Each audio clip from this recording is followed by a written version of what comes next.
다 함께 기도하심으로 2월 10일 화요일 매일 예배 시작하겠습니다. 기도합니다. 은혜로우신 하나님 감사합니다. 오늘도 우리에게 말씀의 양식을 주시고 예배하게 하시니 감사합니다. 이 시간 성령 하나님께서 우리의 눈을 열어주시옵소서. 말씀 속에서 주님의 마음을 발견할 수 있도록 하나님 은혜 주시기를 간절히 기도합니다. 우리의 예배가 습관이 되지 말게 하시고 정말 주님을 향한 사랑의 고백이 될 수 있게 하시고 마음과 삶이 정말 주님께서 기뻐하시는 삶이 될 수 있도록 하나님 우리의 삶을 인도하여 주시옵소서.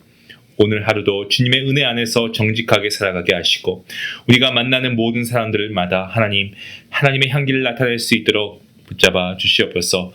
특별히 이 시간 몸이 약한 성도들을 기억하여 주시고 회복의 길을 열어주시고 치료 가운데 주님의 손길을 경험케 허락하여 주시옵소서. 오늘도 주님의 주시는 말씀을 통하여서 우리의 삶에 소망이 넘치게 허락하여 주시기를 간절히 바라옵고 이 모든 말씀 예수님의 이름으로 기도하옵나이다. 아멘. 찬송가 286장 함께 하시겠습니다.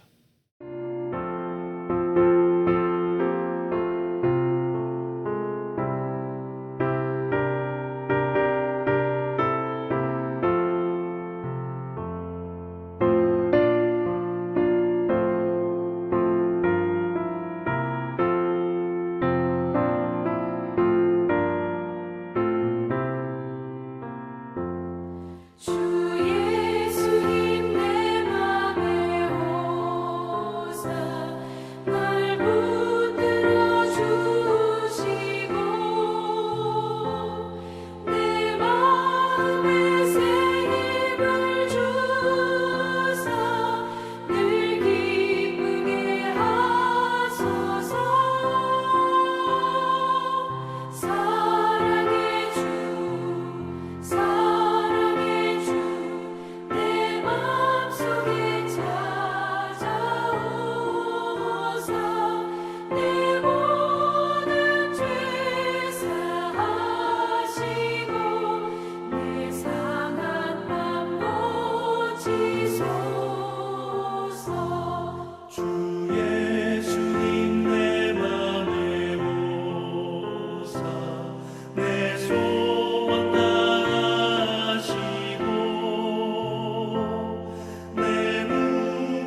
말씀은 마태복음 12장입니다. 22절부터 37절까지의 말씀 되겠습니다. 함께 말씀을 읽도록 하겠습니다.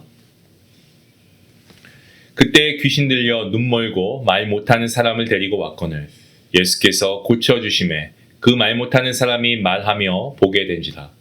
무리가 다 놀라 이르되 이는 다윗의 자손이 아니냐 하니 바리새인들이 듣고 이르되 이가 귀신의 왕 바알세불을 힘입지 않고는 귀신을 쫓아내지 못하느니라 하거늘 예수께서 그들의 생각을 아시고 이르시되 스스로 분쟁하는 나라마다 황폐해질 것이요 스스로 분쟁하는 동네나 집마다 서지 못하리라.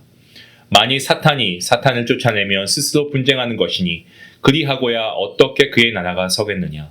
또 내가 바알세불을 힘입어 귀신을 쫓아내면 너희의 아들들은 누구를 힘입어 쫓아내느냐. 그러므로 그들이 너희의 재판관이 되리라. 그러나 내가 하나님의 성령을 힘입어 귀신을 쫓아내는 것이면 하나님의 나라가 내가 이미 너희에게 임하였느니라. 사람이 먼저 강한 자를 결박하지 않고서야 어떻게 그 강한 자의 집에 들어가 그 세간을 강탈하겠느냐. 결박한 후에야 그 집을 강탈하리라. 나와 함께 하지 아니하는 자는 나를 반대하는 자요 나와 함께 모으지 아니하는 자는 해치는 자니라. 그러므로 내가 너희에게 이르노니 사람에 대한 모든 죄와 모독은 사하심을 얻되 성령을 모독하는 것은 사하심을 얻지 못하겠고 또 누구든지 말로 인자를 거역하면 사하심을 얻되 누구든지 말로 성령을 거역하면 이 세상과 오는 세상에서도 사하심을 얻지 못하리라. 나무도 좋고 열매도 좋다 하든지 나무도 좋지 않고 열매도 좋지 않다 하든지 하라. 그 열매로 나무를 아느니라. 독사의 자식들아 너희는 악하니 어떻게 선한 말을 할 수 있느냐. 이는 마음에 가득한 것을 입으로 말함이라. 선한 사람은 그 쌓은 선에서 선한 것을 내고 악한 사람은 그 쌓은 악에서 악한 것을 내느니라. 내가 너희에게 이르노니 사람이 무슨 무익한 말을 하든지 심판날에 이에 대하여 신문을 받으니 내 말로 의롭다함을 받고 내 말로 정직함을 받으리라. 아멘. 오늘 본문 말씀은 귀신 들려 눈 멀고 말 못하는 사람을 고쳐주신 예수님을 두고 이 바리새인들이 바알세불, 이 귀신의 왕이라고 하는 우상이죠. 이 바알세불의 힘을 빌려 귀신을 쫓아낸다라고 비난하고 있는 그러한 사건입니다. 그리고 이에 대한 예수님의 답변이 나오고 있죠. 그리고 또한 그 뒤에 이 성령을 거역하는 죄에 대한 경고의 메시지가 담겨 있습니다. 이 본문은요, 단순히 어떤 논쟁의 기록, 그것이 적혀 있는 말씀뿐만이 아니고 예수님의 구원 사역이 무엇이고 이 인간의 마음이 어디에 서 있는가 이것을 보여주고 있는 말씀입니다. 먼저 사람들을 보시면 이 귀신 들려 앞을 보지 못하고 말도 못하는 사람을 예수님께 데려오고 있죠. 예수님께서는 그를 고쳐주셔서 말하게 하시고 보게 하십니다. 자, 여기서 고쳐주신다, 이 고쳐주다 이것의 원문, 이 헬라어를 보면 데라피오라고 하는데요. 단순히 어떤 치료의 의미만이 아니고 섬기다 그리고 봉사하다 라는 그러한 뜻으로도 사용이 되었습니다. 다시 말씀드리면 예수님의 치유하심은 힘을 과시하는 행위가 아니고 고통받는 한 사람을 철저히 섬기고 회복시키시는 그러한 사랑의 사역이었다라는 것입니다. 이 놀라운 회복을 본 무리가 크게 놀랍니다. 그리고 이것은 다윗의 자손이 아니냐, 이는 다윗의 자손이 아니냐라고 말합니다. 자, 놀라다라고 하는 이 단어, 문자적으로 보면은 밖에 서다라는 뜻을 가지고 있습니다. 마치 혼이 빠질 정도로 충격을 받았다라는 그러한 의미입니다. 그 당시 유대인들은요, 눈먼 자가 다시 보게 되는 것은 인간에게 있어서 이건 불가능한 일이고 그러한 일을 행할 수 있는 분은 오직 메시아뿐이다라고 여겼습니다. 그래서 사람들은 예수님을 다윗의 자손, 곧 그리스도로 바라보기 시작합니다. 하지만 예수님을 결코 인정할 수 없는 무리가 있었습니다. 바리새인들입니다. 예수님의 사역을 듣고 이가 귀신의 왕 바알세불을 힘입지 않고서는 귀신을 쫓아내지 못한다라고 주장합니다. 만약 예수님이 정말 메시아라면 바리새인들의 가르침과 권위가 무너질 수밖에 없기에 그들은 예수님을 부정하기 위해서 억지 논리를 만들어내고 있습니다. 마치 폭력을 행사하는 자를 내쫓는 경찰을 보고 저 경찰도 같은 조직이다라고 우기는 것과 별반 다르지 않다라는 생각을 해봅니다. 자, 이에 예수님께서는 이 그들의 주장이 스스로 무너지는 논리다라는 것을 드러내시고 계십니다. 스스로 분쟁하는 나라나 동네나 집은 설 수 없다라고 말씀하시고요. 그러면서 만일 사탄이 사탄을 쫓아낸다면 사탄의 나라가 어떻게 유지될 수 있겠냐라고 반문하십니다. 그 나라의 전쟁, 내전으로 인해서 무너진 나라가 전쟁에서 힘을 쓸 수 없는 것처럼 분열된 집이 설 수 없는 것처럼 이 바리새인들의 주장은요, 처음부터 성립될 수 없는 그러한 정말 억지스러운 그러한 논리입니다. 이어서 예수님께서는 더 직접적으로 질문하십니다. 내가 바알세불을 힘입어서 귀신을 쫓아낸다면 너희의 아들들은 누구를 힘입어 쫓아내냐라고 질문하십니다. 당시 유대 사회에도 귀신을 내쫓는 일을 했던 그러한 사람들이 있었습니다. 그런데 이 바리새인들이 그들을 인정해 왔다면 예수님을 동일한 기준으로 정죄할 수 없다는 뜻입니다. 그리고 예수님은 분명히 선언하시죠. 내가 하나님의 성령을 힘입어서 귀신을 쫓아내는 것이면 하나님의 나라가 이미 너희에게 임했다라고 말씀하십니다. 자, 여기서 반복되는 표현 힘입어라는 이 표현은요, 문자적으로 어떤 영역 안에 있다라는 뜻을 가지고 있습니다. 그리고 사람은 이 자신이 속한 세계의 영향을 받는다라는 사실을 보여주고 있습니다. 그러니까 인간의 삶은요, 세속적 가치와 어둠의 영향 그 아래에 있든지 아니면 하나님의 손과 성령의 역사 안에 놓이든지 이 둘 중에 하나라는 말씀입니다. 예수님께서는 또한 강한 자를 결박하지 않고는 그 집을 강탈할 수 없다라고 말씀하십니다. 그러면서 귀신이 쫓겨나고 사람이 자유케 된 것은 예수님께서 사탄을 결박하시는 더 큰 권세를 가지신 분이다라는 것을 증거하고 있습니다. 그러면서 뭐라고 말씀하십니까? 나와 함께 하지 아니하는 자는 나를 반대하는 자라고 말씀하십니다. 그러니까 예수님을 향해서 중립적인 것은 없다는 거예요. 예수님을 향해 중립은 없고 예수 그리스도의 편에 서든지 그래서 모으는 삶을 살든지 아니면 반대로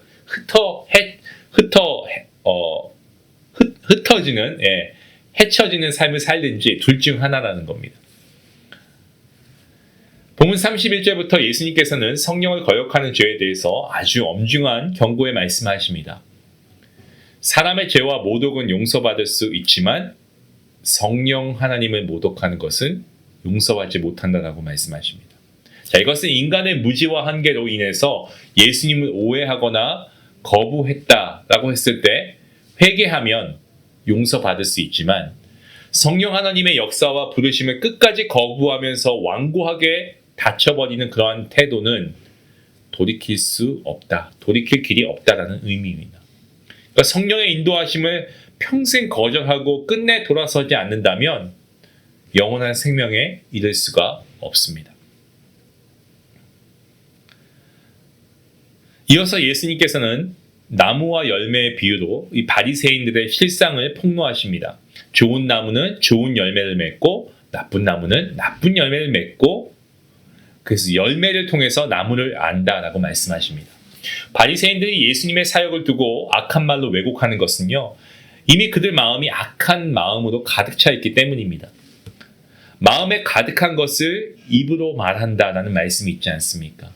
우리가 말을 하지만 이 말은 단지 습관이 아니고 그 사람의 내면을 드러내는 그러한 증거가 바로 이 말이라고 하는 것입니다. 예수님께서는 독사의 자식들이라고 강하게 책망하시죠. 그리고 그들의 언어가 결국 그들의 영적 상태를 나타낸다라고 하십니다. 끝으로 예수님께서는 사람이 무슨 무익한 말을 하든지 심판날에 그 말로 신문을 받는다라고 말씀하십니다. 심판받는다고 말씀하십니다. 말이라고 할 때 주워 담을 수 없죠. 그냥 우리가 가볍게 던질 수 있다고 생각할 수 있습니다. 하지만 주워 담을 수도 없고 그냥 가볍게 흘러가는 것이 말이 아니고 마지막 심판의 근거가 될 만큼 중요한 것이다라는 것을 우리가 오늘 말씀을 통해 깨닫게 됩니다. 우리가 말을 조심해야 됩니다. 우리의 언어가, 우리의 말이 생명을 살릴 수도 있고 죽일 수도 있습니다. 바리새인들은 자신들이 율법을 잘 지키는 경건한 자라고 확신했지만 정작 하나님의 마음을 알지 못했고 무엇보다 하나님의 아들이신 예수 그리스도를 조롱하면서 성령 하나님의 역사를 왜곡했습니다. 때문에 오늘 본문 말씀은 우리에게 질문합니다. 우리는 예수님을 누구로 고백하고 있으며 성령 하나님을, 이 성령 하나님의 역사 앞에서 어떠한 태도를 보이고 있는가? 또한 우리의 입술은 생명을 살리는 열매를 맺고 있는가라는 질문입니다. 사랑하는 성도 여러분, 이 땅에 오신 예수님은 죄인을 살리시는 구원자이시고 우리를 하나님의 나라로 초대하시는 주님이시고 구원자이십니다. 오늘도 성령 안에서 우리가 주님을 힘입어 우리가 좋은 나무로 살아가고 좋은 열매를 맺는 그러한 우리의 삶이 되면 좋겠습니다. 그리고 성령 하나님을 모독하지 않고 그 하나님의 부르심에 우리가 기쁨으로 순종하며 나아갈 수 있는, 그래서 순종의 열매가 날마다 맺혀가는 귀한 우리 모두가 될 수 있기를 주님의 이름으로 축원합니다. 기도하시겠습니다. 하나님 아버지 감사합니다. 우리가 정말 삶을 살아가다 보면 너무나 쉽게 바알세불로 대변되는 어떤 세속적인 욕망을 힘입고 우리가 살아갈 때가 많이 있습니다. 우리의 욕망을 이루기 위해서 정말 무던히도 애를 썼던 것을 우리가 고백합니다. 하지만 하나님을 힘입지 않는 것은 시간이 지나면 물거품과 같고 아침 안개와 같음을 고백합니다. 이제부터라도 한순간이라도 바알세불을 힘입고자 하는 생각을 버리게 하여 주시옵소서. 눈에 보이지 않는 하나님을 힘입는 것이 정말 세상 사람들이 보기에는 어처구니 없게 보이고 어리석은 것처럼 보인다고 해도 아버지, 우리는 분명히 믿습니다. 주님 안에서 우리가 좋은 열매를 맺을 수 있고 주님 안에 우리 삶에 소망이 있음을 우리는 믿습니다. 오늘 하루도 우리가 하나님을 힘입고 살아가는 정말 우리가 되게 허락해 주시고 아버지, 우리의 가정과 우리의 삶의 자리가 하나님 나라가 이루어지는 놀라운 역사가 있게 허락하여 주시옵소서. 감사하며 예수님의 이름으로 기도하옵나이다. 아멘. 오늘 우리가 여러 가지 말씀을 적용할 수 있지만 특별히 우리가 말로 우리의 열매가 좀 나타나는 경우가 있는 것 같습니다. 우리가 말을 좀 조심히 했으면 좋겠습니다. 그리고 어느 순간 내가 이 말을 통하여서 누군가를 상처 준 적이 있다고 한다면 우리가 좀 이 부분에 대해서 회개하고 그리고 그 사람에게 우리가 먼저 사과할 수 있는 그런 믿음의 용기를 내보면 어떨까요? 우리가 말씀을 생각하시면서 함께 기도하며 나아갈 수 있는 우리 성도님들 될 수 있기 원합니다. 기도하시겠습니다.